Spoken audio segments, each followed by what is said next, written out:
Good morning, everyone. Today's story is Curious George and the Hot Air Balloon. Let's see what kind of monkey trouble he gets into. This is George. George was a good little monkey and always very curious. He was on a trip with his friend, the man with the yellow hat. It was the end of their vacation and they wanted to make just 2 more stops. They were in South Dakota, so, of course, they went to see Mount Rushmore. George had never seen anything like it. "These are the faces of our 4 great presidents," a tour guide said. "George Washington, Thomas Jefferson, Theodore Roosevelt, and Abraham Lincoln."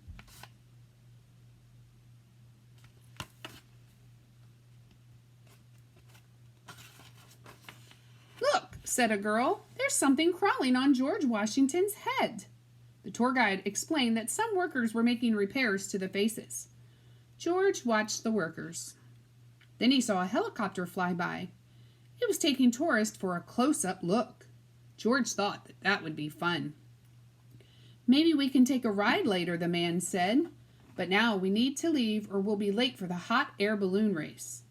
So they got back into their little blue car, and before long, they came to a whole field full of hot air balloons.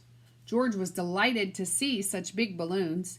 He liked their spots and stripes and stars, but his favorite had a picture of a bunny on it. Can you find the one that has the bunny on it? Right there. One balloon was not yet up in the air. Its owner was hurrying to fill it as a newspaper reporter took pictures. The man with the yellow hat watched the balloon on the ground, but George watched the balloons in the sky. He was curious. Why didn't they fly away? Then he saw the ropes. "A rope is a good thing to keep a balloon from flying away," thought George. "A rope is a good thing to climb." Oh no, what do you think George might do? Sometimes when a monkey sees something to climb, he can't help himself. He has to climb it.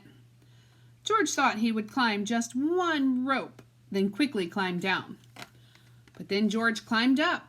There was no way to climb back down. The rope had come undone, and there was only one place to go.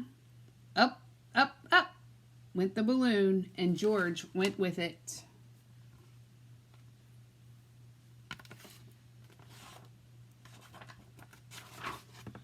George flew higher and higher, and the people below grew smaller and smaller. The man with the yellow hat was tiny. The newspaper reporter was too. And the owner of the balloon wasn't very big. But he was big enough for George to see that he was angry. George felt bad.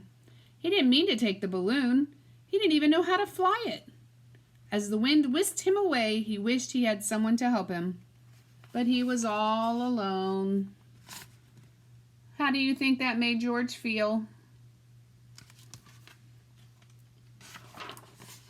George climbed into the basket. When he looked around, he found he wasn't alone at all. The race was on, and he was in the lead. Together, the balloons flew across the field and over the forest. Now George was having fun.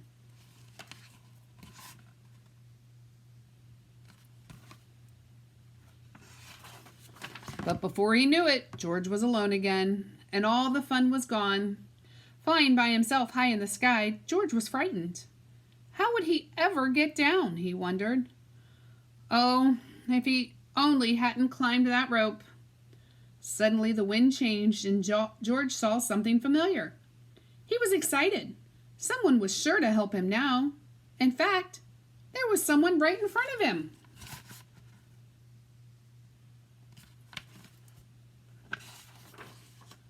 It was one of the workers, and he was stranded on George Washington's nose. George was so happy to see the worker, he didn't notice how happy the worker was to see him.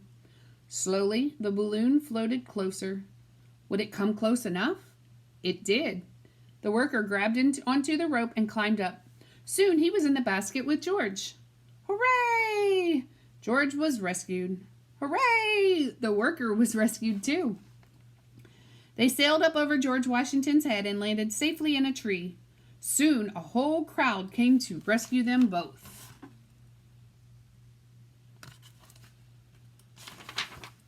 The man with the yellow hat was happy to see George. The reporter was glad to have such an exciting story to report, and the owner of the balloon wasn't angry anymore. Everyone had seen the rescue. George was a hero. After the workers thanked him, George got a special treat. He got to ride in a helicopter. The helicopter flew George and the man with the yellow hat once more past the presidents, then back to the little blue car.